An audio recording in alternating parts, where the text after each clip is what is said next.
नमस्ते फ्रेंड्स, कैसे हो आप सब। तो हाजिर हूँ मैं रूफटॉप प्रिंस के 10th एपिसोड के एक्सप्लेनेशन लेकर के। अगर आपने इससे पहले के एपिसोड्स के एक्सप्लेनेशन नहीं देखी है तो आई सजेस्ट कि आप पहले जाकर के उन्हें देख लें।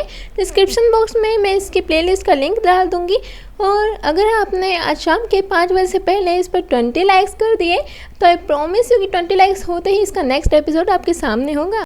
एंड अगर आपने मेरी इंस्टाग्राम आईडी को फॉलो नहीं किया है तो आई रिक्वेस्ट है कि आप प्लीज़ जाकर के मेरी इंस्टाग्राम आईडी को भी फॉलो कर लीजिएगा, जिसका नाम है अंशी एक्सप्लेनर।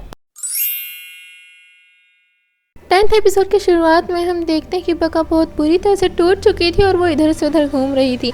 वो रो भी नहीं रही थी, कुछ कह भी नहीं रही थी। उसके मन में जैसे बहुत सारे सवाल थे, वो बहुत कुछ कहना चाहती थी, बस चुपचाप थी।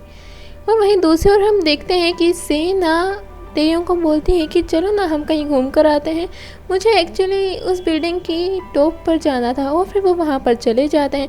वहीं दूसरी ओर बका ऐसे ही घूम रही थी तो उसे एक प्लेग्राउंड मिलता है जहाँ पर उसे फुटबॉल मिलती है। वो उस फुटबॉल में खुद को देखते हुए उसके साथ खेलने लग जाती है। वहीं दूसरी ओर तेयोंग और सेना के बीच में मोहब्बत भरी बातें चल रही थी। अब हम देखते हैं कि दो चीसा वू यंग सेओल और संगमान वो इधर से उधर घूम रहे थे और वहीं उसे मिलती है बका। अब बका अकेली खेल रही थी, इसलिए वो बोलते हैं कि क्यों ना हम भी उन्हें जाकर के ज्वाइन करें।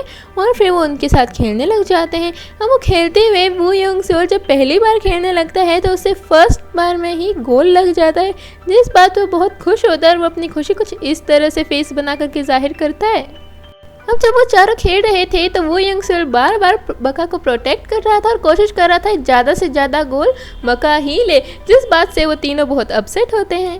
और फिर बका भी वो सारी बातें धीरे धीरे भूलने लग जाती है और खुश होने लगती ही है कि तभी आ जाता है तेयोंग। और तेयोंग उसे बोलता है कि तो तुम चारों यहाँ पर क्या कर रहे हो, जिस पर बका बोलती आओ ना तुम भी खेलो, चलो ना जल्दी आओ। और फिर वो उसे खेलना सिखाते हैं और फिर बाद में वो बोलते हैं कि हम टीम डिवाइड कर लेते हैं, जो टीम जीतेगी उसकी कोई भी एक विश लूज़र टीम ग्रांट करेगी, समझे। और इसका हम फैसला करेंगे कौन सी टीम किसके पास जाएगी, रॉक पेपर सीजर से। मैं जैसे रॉक पेपर सीजर बोलूँ तुम सभी को क्या तो बैठना या फिर खड़े रहना है, और जो खड़ा रहेगा वो एक टीम में और जो बैठा रहेगा वो एक टीम में। तो तेयोंग वू यंग सेओल को इशारा करते हुए बोलता है कि तुम्हें बैठना है, लेकिन जैसे ही वो बैठने लगते हैं तभी एकदम से बका को खड़ा देख करके वू यंग सेओल भी खड़ा हो जाता है। अब वो सभी खेलने लगते हैं और जैसा कि हमें पता था वू यंग सेओल और बका की टीम जीत जाती है। अब बका तेयोंग से विश मांगते हैं कि मुझे तुम्हें एक बार जोर से मुक्का मारने दो, और वो ऐसा मुक्का मारते हैं कि आप खुद ही देख लो कितना दर्द होता है बेचारे तेयोंग को। और फिर वो सभी मिल करके बका का बर्थडे बनाते हैं। अब उन तीनों ने तो उसे केक बना करके गिफ्ट दिया था, लेकिन तेयोंग ने उसे कुछ भी नहीं दिया था, इसलिए वो उससे पूछते हैं कि आप बका को कुछ भी नहीं देने वाले हो। जिस पर तेयोंग एक बार तो वो हेयर क्लिप बाहर निकालने वाला था, लेकिन तभी रुक जाता है और उसे बोलता है कि क्या ज़रूरत है कोई गिफ्ट देने की, केक है वो बहुत है। और फिर वो वहाँ से चला जाता है, जिस पर उन्हें लगता है कि बका ने उसे मुक्का मारा था, इस वजह से अब तक वो नाराज़ है। अब नेक्स्ट सीन में हम देखते हैं कि बका अब जा कर के रोती है बहुत ज़्यादा और वही सीन बार बार याद कर रही होती है। अब अगले दिन सेना मिस्टर प्यो तेक्सू को बोलती है कि क्या मैं आपके अंडर में काम कर सकती हूँ, जिस पर मिस्टर प्यो तेक्सू बोलते हैं लेकिन तुम मेरे अंडर में क्यों काम करना चाहती हो, जिस पर सेना बोलती है कि क्योंकि आपके अंडर में तेयोंग और वो बाकी के 3 काम करते हैं और आपने उन तीनों को भी इतना ज़्यादा सुधार दिया है, तो मुझे ये तो पता चल गया है कि आप बहुत बहुत अच्छे डायरेक्टर हैं। जिस पर मिस्टर प्यो तेक्सू खुश हो जाते हैं और उसे हाँ बोल देते हैं। और फिर तेमो के फादर आकर के उसे बोलते हैं तुम तेमो को नहीं पा सकी तो इस वजह से तुम तेयोंग के ऊपर अपना हाथ जमाने की कोशिश कर रही हो।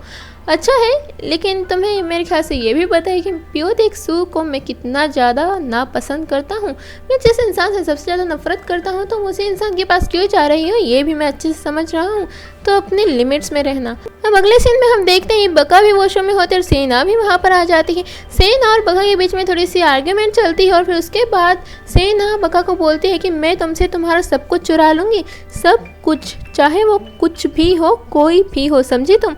और फिर वो वहाँ से चली जाती है। हम अगले पर हम देखते हैं कि मिस्टर प्यो तेक्सू और तेमो के फादर के बीच में वही यूजुअल सी लड़ाई होने लग रही थी, जिसे आंट देख लेती है और फिर वो जाकर के तेमो के फादर को बोलती है ये कोई तरीका है अपने अंकल से बात करने का, हाँ तुम ऐसे कैसे बात कर रहे हो अपने अंकल से। और फिर वहाँ पर ये सीक्रेट रिवील हो जाता है कि आंट और मिस्टर प्यो तेक्सू का चक्कर चल रहा है।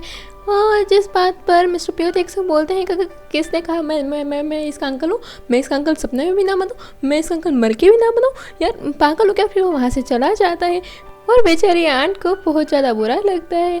लेकिन वहीं दूसरी ओर तेमू के फादर की तो अलग ही मौज हो रही थी। वो इतना ज़्यादा खुश था कि वाह बेटे क्या बात है, मतलब प्यो तेक्सू मेरा अंकल। वहीं दूसरी ओर हमें पता चलता है कि तेयोंग और तेमू के बीच में कंपटीशन हो रहा है। तेयोंग को कैसे भी करके एक प्रोजेक्ट बनाना होगा और एक कंपनी को अपनी तरफ करना होगा।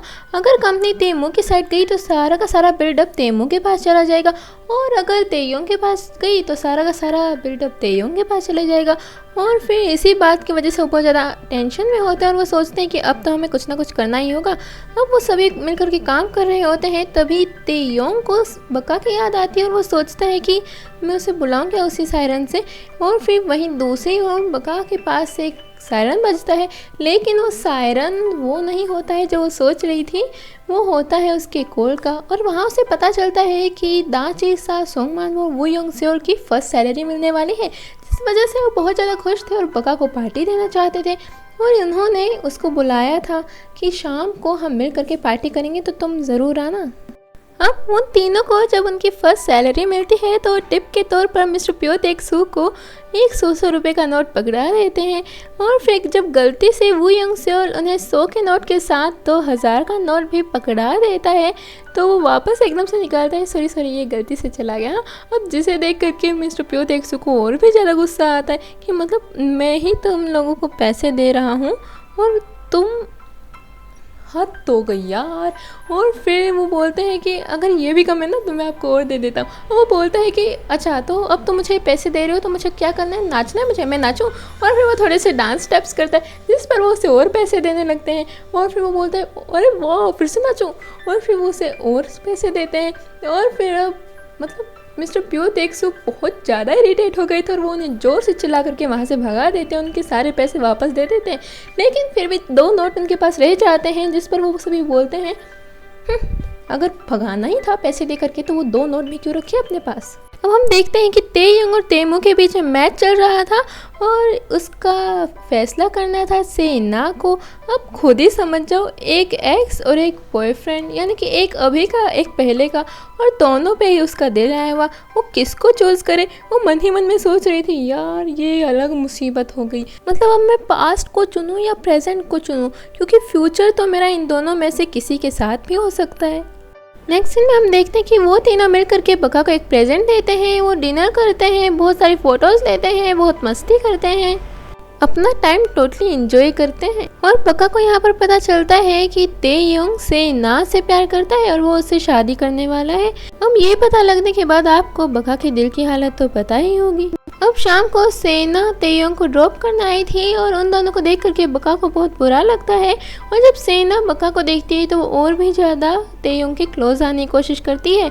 और फिर जब वो जाने लगती है तो उन तीनों को भी बोलती है रास्ते में मिल करके कि तुम कल दिन में 12 बजे मेरे साथ बारबेक्यू के लिए आओगे ना, हम सभी मिल करके लंच करेंगे। अब तेयोंग बका से पूछता है कि क्या तुम मुझसे नाराज़ हो, तुमने मुझे मुक्का क्यों मारा। जिस पर बका बोलती है मैं तुमसे नाराज़ क्यों होंगी भला, और मैंने मुक्का तो ऐਵੇਂ ही मार दिया, मेरा मन किया तो मैंने मार दिया। और फिर तेयोंग बोलता है अच्छा वो सब छोड़ो, क्या तुम मेरे साथ बारबेक्यू के लिए चलोगी कल। जिस पर बका साफ साफ मना कर देती है और बोलती है मेरे साथ क्यों, तुम किसी और के साथ जाओ। वहीं दूसरी ओर सेना जब घर पर जाती है तो वो देखती है कि उसके घर पर सारा का सारा सामान वहाँ से उठा लिया गया था। अब क्योंकि वो तेमू का था इसलिए तेमू के फादर तो उस सारे सामान को उठा ही सकते थे। और फिर वो अपना सारा सामान पैक करने लगते हैं, यानी कि अपने कपड़े पैक करने लगती है। अब तेमू जब सेना से मिलने के लिए उसके घर पर आता है तो वो ये सब देख करके उसे बोलता है कि तुम्हें कहीं जाने की ज़रूरत नहीं है, मैं अपने पिता से चाहे लड़ना पड़े लेकिन मैं अपना हक ज़रूर मांगूंगा, तुम्हें मेरे साथ रहना होगा। जिस पर सेना उसे बोलती है कि हमें ब्रेकअप कर लेना चाहिए और फिर वहाँ से चली जाती है। अब सेना के पास और कोई घर तो था नहीं, इसलिए वो अपने मॉम के पास जाते हैं और वहाँ वो उसे बोलती है दरअसल मैं और भी बड़े घर में शिफ्ट हो रही हूँ, इसलिए उस घर को मैंने छोड़ दिया है, तो कुछ दिनों के लिए मैं यहाँ पर ही रहूँगी। जिस पर उसकी मॉम भी खुश हो जाती है कि कम से कम सेना कुछ ही दिनों के लिए सही लेकिन उसके पास तो रहेगी। अब अगले दिन हम देखते हैं कि मिस्टर प्योतेक्सु और आंट मिलने के लिए एक रेस्टोरेंट में आते हैं और वहाँ पर जब आंट उससे थोड़ी सी रोमांटिक बातें करने लगती है तो मिस्टर प्योतेक्सु बोलते हैं कि अब तुम क्या चाहती हो, मैं यहाँ पर बच्चे पैदा करूँ तुम्हारे साथ मिल करके। जिस पर आंट ब्लश करते हुए बोलती है, अरे नहीं नहीं, ऐसा कुछ नहीं करना है, वो आप भी ना, मतलब दिन में ये सब बातें मत किया कीजिए। और फिर मिस्टर प्योतेक्सु इरिटेट होकर वहाँ से चले जाते हैं। वहीं दूसरी ओर जब बका को पता चलता है कि वो तीनों आज उसके साथ लंच नहीं करने वाले हैं और सेना के साथ लंच करने वाले हैं, तो उसे वही बात याद आती है कि सेना ने उससे कहा था कि वो उसका सब कुछ छीन लेगी। अब वो धीरे धीरे फिर से स्ट्रेस में जाती जा रही थी, इसलिए वो अपने माइंड को रिफ्रेश करने के लिए अपनी फ्रेंड्स के पास से बाईसाइकिल मांग करके साइकिलिंग करने चली जाती है और उसके पीछे पीछे आ जाता है तेयोंग। अब तेयोंग उससे बात करने की कोशिश करता है, लेकिन बका उसे साफ साफ बोल देती है मुझे तुमसे बात नहीं करनी है, तो यहाँ से चले जाओ। और फिर तेयोंग उसे वो हेयर क्लिप दे करके चला जाता है और बोलता है कि मैं तुम्हारे बर्थडे के लिए लेकर के आया था और मुझे भी कोई खास शौक नहीं है तुमसे बात करने का, समझे, और आगे से तो मैं तुम्हें फॉलो कभी भी नहीं करूँगा, समझी तुम। अब उसके जाने के बाद बका को पता नहीं क्या हो जाता है, वो इमोशंस में बह जाती है और उसे मैसेज कर डालते हैं कि I like you and I love you. अब वो ये मैसेज सेंड भी कर देती है और सेंड होने के बाद उससे दिमाग में आता है, अरे ये मैंने क्या कर दिया, क्या कर दिया, क्या कर दिया। वो इतनी ज़्यादा परेशान हो गई थी कि हड़बड़ाहट में उसे कुछ भी समझ में नहीं आ रहा था, इसलिए वो तेयोंग के पीछे जाती है कि काश उसने मैसेज ना देखा हो, और अभी तक तेयोंग ने वाकई में वो मैसेज नहीं देखा था। वो उसके पास जाने ही लगते हैं कि तभी आ जाता है तेयोंग और उसे बोलता है मुझे तुमसे कुछ बात करनी है। और बका को ये लगने लगता है कि उसने मैसेज देख लिया है और अब वो उसे खूब सुनाने वाला है, लेकिन जब उसे पता चलता है कि उसने वो मैसेज नहीं देखा है तो वो उसके फ़ोन को ले करके और एक मिट्टी में दबा देती है, क्योंकि पासवर्ड तो उससे खुलने से रहा। मुझे कितनी कोशिश कर लेती है लेकिन पासवर्ड उससे खुल ही नहीं रहा था। अब फिर आ जाता है तेयोंग और तेयोंग बोलता है कि चलें, अब मुझे तुमसे कुछ बात करनी है साइकिलिंग करते करते। और फिर वहाँ पर एक कुत्ता भौंकने लग जाता है, जिसे तेयोंग को लगता है कि वहाँ पर कुछ तो होगा और उसकी क्यूरियोसिटी बहुत ज़्यादा बढ़ जाती है ये जानने के लिए कि वहाँ पर क्या होगा। और उसे बोलता है कि तुम ज़रा रुको, मुझे देखने दो क्या है क्या है। और फिर वहाँ पर मिलता है फ़ोन। बका के बहुत सारी नाकाम कोशिशों के बाद भी तेयोंग को वो फ़ोन मिल जाता है और वो जैसे ही देखता है कि बका ने उसके पास कुछ मैसेज कर रखा है तो बका तो वहाँ से शर्म के मारे साइकिल लेकर के भाग जाती है। अब नेक्स्ट सीन में हम देखते हैं कि तेयोंग बका की साइकिल के सामने आ जाता है और वो सीन वहीं पर कट हो जाता है और ये एपिसोड में यहीं पर ख़त्म हो जाता है। सो नेक्स्ट एपिसोड मैं जल्दी ही अपलोड कर दूंगी और अगर आपको ये एपिसोड 5 बजने से पहले चाहिए तो प्लीज़ 5 बजने से पहले 20 लाइक्स का एम कंप्लीट कर देना। So thanks for watching and तब तक के लिए bye bye and take care.